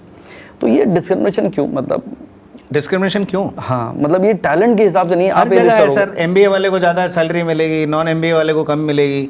कॉर्पोरेट में भी वही है। कोई आदमी एक्सपीरियंस करके मतलब हवलदार से जाके इंस्पेक्टर बनता है, कोई IPS बन के सीधा वो DIG IG की पोस्ट पे आ जाता है। तो हर तबके में ये चीज़ है, जब से दुनिया रही है, जितने ज़्यादा क्वालिफिकेशन आपकी हो, आप उतना मुंह ज़्यादा खोल सकते हो। तो वही वाली बात है, if I've come from UK and I talk like this, it'd be easier for me to enter the industry and talk to people like that, to Shahruk's office or Yash Raj films or places like these. But अगर मैं शुद्ध हिंदी में बात करूं और normally बात करूं तो गार्ड भी बोले अरे भैया कहाँ जा रहे हो, पार्किंग नहीं है अंदर, वहीं बाहर लगाइए, अपॉइंटमेंट है। हाँ, तो वो वाली बात है। सही कहा आपने सर। तो अभी आप देख लो कई ऐसे सिंगर्स हैं जो कि आप अगर सुर और उसके मतलब उसमें कंपैरिजन करें तो उनको कुछ नहीं आता है म्यूज़िक, लेकिन हिट हो गए हैं, स्टार बने हुए बैठे हैं। तो फिर इसके लिए किसको आप दोगे? मेहनत को दोगे? मेहनत क्या किया उन्होंने? सही, उनके गाने हिट हो गए। किस्मत, एक किस्मत के साथ साथ एक और चीज़ आजकल जुड़ रही है, वो है सोशल मीडिया। जी, मतलब आपके जितने फॉलोअर हैं वो सोशल मीडिया पे भी तो मेहनत है ना। हाँ, लेकिन वो डिफाइन करते हैं कि आप कितने बड़े सिंगर और आपका रेम्यूनरेशन कितना होना चाहिए। आप देखो, लोग ये समझते हैं, लोग यही बोलते हैं कि सोशल मीडिया पे भी मेहनत है कि तुम रोज वीडियो बनाओ, रोज डालो, यूट्यूब आस्क्स फॉर कंसिस्टेंसी। आप समझते हो सबके यूट्यूब चैनल चल जाते हैं जो रोज रोज कंटेंट डालते हैं? नहीं चलता ना। एल्गोरिदम भी तो जय एल्गोरिदम आए नमः, वो भी तो कोई चीज़ है। बिल्कुल। तो ये एल्गोरिदम किसी को समझ नहीं आया कि एल्गोरिदम है क्या और किसको पकड़ता है किसको नहीं पकड़ता है। राइट। कभी कभी आप 2 लाइन गा देते हो, उसके 6 मिलियन व्यूज़ आ जाते हैं, और कभी कभी आप पूरा बहुत अच्छे म्यूज़िक और बहुत अच्छा म्यूज़िक वीडियो डाल के भी 1000 व्यूज़ भी नहीं आते हैं। तो आप फिर ये आ गया ना, फिर वापस बड़े बड़े यूट्यूब चैनल्स हैं जो चल रहे हैं, सिर्फ वो गालियाँ देते हैं। एक था गेम्स खेल खेल के गालियाँ देता था, उसका चैनल चल गया। तो किस्मत से चला है, मेहनत से नहीं चला है। एक चीज़ किस्मत से जो बदली है उसमें शायद जावेद जी को बहुत क्रेडिट जाएगा। उन्होंने केस लड़ा सिंगर्स के बिहाफ पे कि भाई आपको रॉयल्टी मिलनी चाहिए। करेक्ट। तो क्या ये एक ट्रांसपेरेंट प्रोसीजर है या इसमें भी कुछ? देखिए, मैं तो पहली बात तो इतने बड़े पैनल का हिस्सा हूँ, लेकिन बहुत ही छोटा सा हिस्सा हूँ, तो मैं इन चीज़ों पे नहीं कह पाऊँगा कि ट्रांसपेरेंट है या नहीं है। बट जो भी आ रहा है उससे बहुत लोगों का बहुत भला हुआ है, और कहीं ना कहीं ये जितने लोगों ने मेहनत करी है इस चीज़ को लेकर के सिंगर्स को भी रॉयल्टी मिलनी चाहिए। मैं समझता हूँ उन सबका बहुत बहुत शुक्रिया अदा करता हूँ कि मेहनत उन्होंने की तो उस वजह से थोड़ा मिला, और रॉयल्टी तो किस्मत से आती है। बात वही हो गई ना जी। मेहनत उन 10 लोगों ने किया कि उनके जहन में ये बात आई, भगवान ने डाला कि भाई इन सबको भी मिलना चाहिए। तो जबकि जावेद साहब को देख लिरिसिस्ट हैं, उनको तो मिल ही रहा था, उनको अदरवाइज़ क्या लेना देना था किसी से। तो उन्होंने फिर भी सोचा, और एक संजय टंडन साहब हैं जो बहुत बड़ा रोल प्ले करते हैं, जो लॉयर हैं, जो इसमें जुड़े हुए हैं इससे, जिन्होंने ये इस चीज़ में बहुत बड़ी भूमिका निभाई है, उनका भी योगदान है। तो अब सिंगर्स को मिलने लगा है रॉयल्टी। बट हाँ, आने वाले टाइम में और भी बहुत सारे अमेंडमेंट्स होंगे और इससे काम आएगा लोगों को, लेकिन वो रॉयल्टी भी किस्मत से ही आती है। आपके गाना ज़्यादा बजेंगे तो किस्मत से आपके गाने ज़्यादा बजेंगे तो आपको ज़्यादा पैसा जनरेट होगा। So everything is luck. तो आपने बार बार भाग्य में एस्ट्रोलॉजर में आप मेरे को एक सिंपल सी बात बताओ, आपने मेरे गाए हुए कितने गाने सुने? आपने खान साहब के मेरे किए हुए भी वर्जन सुने होंगे जो आपको लगता होगा यार कितना क्लोज मैच करता है। लेकिन धुरंधर में कोई नए लड़के ने गाया उसको, दिल पे जख्म खाते हैं, वो गाना मैं भी उतना ही बेहतर गा सकता था, लेकिन मुझे क्यों नहीं मिला? किस्मत। यही मैं कहने वाला था, मेरा अगला सवाल यही था कि आपने इतने महान गाने गाए हैं, और महान वर्ड मैंने बहुत एम्फेसाइज करके और कॉन्शियस तरीके से यूज़ किया है, I mean it to the core. But वो रिकॉग्निशन जो आपको मिलना चाहिए था, जो आपने अपनी कहा नहीं मिला, तो क्या आपको लगता है कि कॉन्शियसली आपको साइडलाइन किया गया? नहीं, कॉन्शियसली कोई किसी का कुछ बिगाड़ ही नहीं सकता। मैं तो बता रहा हूँ, बोलेंगे फिर से, मैं अपने प्रारब्ध की बात कर रहा हूँ, मैं सच बोल रहा हूँ। कोई चाह के भी मेरा कुछ नहीं बिगाड़ सकता जब तक महादेव खुद ना चाहे। या फिर ये जो लॉबी है ये प्रोड्यूसर, सर इंसान षड्यंत्र करता है जी बिल्कुल एक दूसरे के खिलाफ, सिर्फ म्यूजिक इंडस्ट्री में या फिर सिर्फ फिल्म इंडस्ट्री में नहीं, ये कॉर्पोरेट में भी होता है 100%। भाई कोई बॉस का फेवरेट होता है ऑफिस में, कोई नहीं होता है जी, कोई अच्छा काम करता है, मेहनत करता है, फिर भी उसको प्रमोशन नहीं मिलता। जो चाटुकार होते हैं उनको प्रमोशन मिल जाता है। चाटुकारिता देश में भी आप देख रहे हो बहुत हो रही है आजकल। तो कहने का मतलब ये है कि वो उनका नसीब है, वो उनको पता है कि उनको इस तरह से काम मिलेगा, वो उस तरह से काम अपना हासिल कर लेते हैं। कई लोगों के पास वो आर्ट है, कई लोगों के पास वो आर्ट नहीं है। मेरे ऐसे इंसान का मैं चाटुकारिता करके काम नहीं लेना, 0 नंबर मिलेंगे आपको, स्टॉल आपकी कुंडली पर सामने। हाँ, तो चाटुकारिता मैं नहीं कर सकता हूँ, मैं अपने मेरिट पे काम करूँगा। आप मुझे बुलाइए, इज्जत से काम करूँगा, आपको इज्जत दूंगा, ये मैं कर सकता हूँ। अपना काम अच्छे से निभाऊंगा, वो भी मैं कर सकता हूँ। मेहनत कर सकता हूँ। आप मुझसे 15 घंटे गवाइए, गा सकता हूँ। आप मुझे 4 घंटा बिठा के रखिए, बैठ जाऊँगा स्टूडियो के बाहर, कोई चूंचा नहीं करूँगा, कोई आपत्ति नहीं करूँगा। लेकिन मैं ये नहीं कर सकते कि आपके बूट साफ़ करूं कि मुझे काम दीजिए, काम दीजिए, काम दीजिए। मैं तो यार लोगों को होली दिवाली के अलावा बड़ा संकोची इंसान हूँ। मैं किसी को जनरली अननेसेसरी कभी मैसेज भी नहीं करता कि मुझे काम दो, ताकि उसको बुरा ना लग जाए। ब्लॉक होने से अच्छा है कि आप अपनी जगह चुपचाप बैठे रहो, बस रेलेवेंट बने रहो, बोलते रहो जहाँ जहाँ मौका मिलता है बिल्कुल कि ये चीज़ें मैं फेस करता हूँ, आप लोग इन चीज़ों को अवॉइड कीजिए। ये मैं जो बोल रहा हूँ इसलिए बोल रहा हूँ कि दूसरे जो लोग स्ट्रगल कर रहे हैं उनको भी समझ में आएगा कि क्या करना है क्या नहीं करना है, उनकी लाइफ जो है स्ट्रीमलाइन हो जाए। ये जो स्ट्रीमिंग प्लेटफॉर्म है कृष्णा भाई, इससे मतलब सिंगर्स को ज़्यादा फायदा हुआ है या फिर एक्सप्लॉयटेशन बढ़ गया? नहीं, स्ट्रीमिंग प्लेटफॉर्म्स के आने से एक फ़ायदा तो ये हुआ है कि आप अगर दरभंगा में बैठे हो और आपके पास मुंबई आने का साधन नहीं है, तो आप दरभंगा में बैठे बैठे एक इंटरनेट की ज़रूरत है आपको और एक सब्सक्रिप्शन की ज़रूरत है जी। यू नो, जैसे ट्यूनकोर है, डिस्ट्रोकिड है, या फिर डिट्टो है, या फिर यू नो बिलीव है। ये सब का किसी का भी एक डैशबोर्ड पर आप अपना म्यूज़िक रिलीज़ कर सकते हैं। पहुंचना नहीं पहुंचना अगेन किस्मत की बात है। आप कितने भी कोशिश कर लो, आपके अंडर कितने भी क्यूरेटर्स हों, म्यूज़िक क्यूरेटर्स हों, या फिर आपके यू नो एग्रीगेटर्स हों, कुछ भी हों आपके दोस्त, वो भी आपको हेल्प नहीं कर सकते हैं यू नो। तो हर जगह पैसा ज़रूरी है और पैसा भी किस्मत से ही होता है। मैं एक गाना बनाने में मुझे 2.5 लाख रुपए लग जाता है मिनिमम, उसके ऊपर फिर मैं 6 लाख का वीडियो बनाऊँ, 8.5 लाख रुपया आप लगा लो, 8.5-9 लाख रुपया। फिर प्रमोशन पे 5 लाख खर्चा करूँ या 2.5 लाख रुपए भी एक गाने पे अगर खर्चा करता हूँ, 12 गाने साल के बनाते हो। मेरे अभी किसी एक्सपर्ट से बात हो रही थी, मुझे बता रहे थे कि एक गाने पे मिनिमम 2.5 लाख रुपए का प्रमोशन करोगे तो आपका गाना लोगों तक पहुँच जाता है अच्छे से। तो आर्टिस्ट काम करे ही क्यों? अगर इतना कुछ सब कुछ पैसे से ही इन्वॉल्व है तो आर्ट रह कहाँ गया? सब कुछ किस्मत पे छोड़ दो। और कई लोग ऐसे हैं जिनके गाने वायरल हो गए हैं बिना कुछ करे। उन्होंने छोटा सा एक इंस्टाग्राम में वीडियो लगा, लोगों को पसंद आ गया, वो गाना वायरल हो गया, लोगों ने जाके यूट्यूब में सुनना शुरू कर दिया, स्ट्रीम करना शुरू कर दिया स्पॉटिफाई पे। तो अगेन किस्मत। दिन के अगर 10,000 गाने एक स्ट्रीमिंग प्लेटफॉर्म या पूरे इंडिया में रिलीज़ हो रहे हैं, वो 10,000 गानों से आपका गाना लोगों को नज़र आए, उसके लिए भी तो किस्मत चाहिए ना। वो इनफैक्ट वो कुछ सामान बेच रहा था साइकिल पे, कच्चा, मैं भूल गया वो कच्चा बादाम बताइए, वो वायरल हो गया। वायरल हो गया, किसी ने उस चीज़ को सुना, उस चीज़ को उठाया, उसका एक डिस्को बीट डाल के कुछ करके थोड़ा डीजे ने रिमिक्स करके उसको छोड़ दिया, वो गाना हिट हो गया, उस बंदे को शोज मिलने लगे। किस्मत अगेन। करेक्ट, अगेन किस्मत। किरिस का सुनेगा गाना किरिस का सुनेगा, वो गाना भी हिट हो गया ना उस बच्चे की वजह से। करेक्ट। उसने कहाँ कुछ बोला, किसी ने आया उठाया, कुणाल गांजा वाला इज अगेन डूइंग शोज। वो उनका ही गाना था उस टाइम, पहले कोई सुनता नहीं था उस गाने को, इतना ज़्यादा हिट था वो गाना, बट इतना ज़्यादा उनके और गाने, दूसरे गाने ज़्यादा पॉपुलर हैं। करेक्ट। तो आप खुद समझ के देखिए कि अगेन किस्मत। इवन धुरंधर में देखिए किस तरह से म्यूजिक को यूज़ किया गया है, इसके बारे में आप क्या कहना है? क्योंकि धुरंधर इतिहास की सबसे बड़ी हिंदी मूवी बन गई, 1000 करोड़ क्रॉस हो गई, पहली बार इंडिया का बिजनेस हुआ। जी। हॉलीवुड की मूवी की तरह काम किया उसने। जी। लेकिन जिस तरह से म्यूजिक को उसमें यूज़ किया गया, गानों को यूज़ किया कि गोलियां चल रही हैं और उसमें आप गाना चला रहे हैं बैकग्राउंड में। करेक्ट। उधर उसको मार रहे हैं संजय दत्त का, उसी का गाना तमा लोग आपने बैकग्राउंड में चला दिया। अच्छा। तो did you like this experiment? Movie चली है उसकी वजह से नहीं पूछ रहा हूँ सर। मैं देखिए, मैं पहली बात तो इतना बड़ा एक्सपर्ट नहीं हूँ कि मैं लाइक या डिसलाइक की बात करूँ। एज ए लेमैन अगर आप देखो तो ऑब्वियसली कुछ नया अगर आए जो कि पहले कभी ना हुआ, वो लोगों को ऑब्वियसली पसंद आता है। मैंने खैर धुरंधर 2 अभी तक देखी नहीं है। I would like to watch the film then only come into a conclusion. तो मैंने स्पॉइलर दिया थोड़ा सा। करेक्ट, हाँ। तो मैं ये नहीं कह पाऊंगा उस बारे में। 1 मैंने देखी थी, 1 मुझे बहुत पसंद आई थी और टेक्निकली बहुत अच्छी फिल्म बनाई गई है, और बाकी उससे जुड़ी जो भी कंट्रोवर्सीज उस पर मैं कुछ नहीं बोलना चाहूँगा।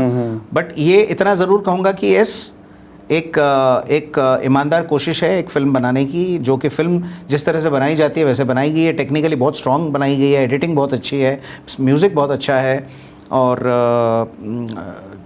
कहानी आगे पीछे का मैं कुछ नहीं कह सकता, बट मैं इतना ज़रूर कह सकता हूँ कि फ़िल्म मास के लिए बनाई गई है और मास को पसंद आई है।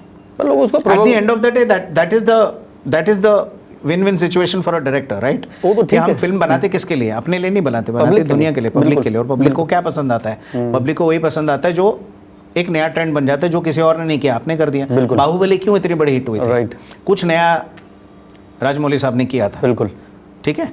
तो लोगों को एकदम से लगा, रहे यार मैग्नम ओपस, इतना बड़ा सब कुछ। और उसके बाद देखिए प्रभास की कितनी फिल्में आई, कोई फिल्म नहीं चली। राइट, अनफॉर्चुनेट है ना। तो किस्मत है वो भी, इतने बड़े स्टार, इतने बड़े एक्टर है, लेकिन फिल्में नहीं चल रही हैं। तो आप किसको आप बोलोगे? अब आप बोलो भैया पैसा लगाने से ही अगर सब कुछ हो जाता है, तो उन पिक्चरों में तो बहुत पैसा लगा। बिल्कुल, तो वो क्यों नहीं हिट हुई? तो सेम एक्टर को लेके आप उतना पैसा लगा के हर फिल्म हिट नहीं कर सकते। नहीं कर सकते। Everything is decided by people, everything is decided by luck. At the end of the day again I will say 99.9% किस्मत।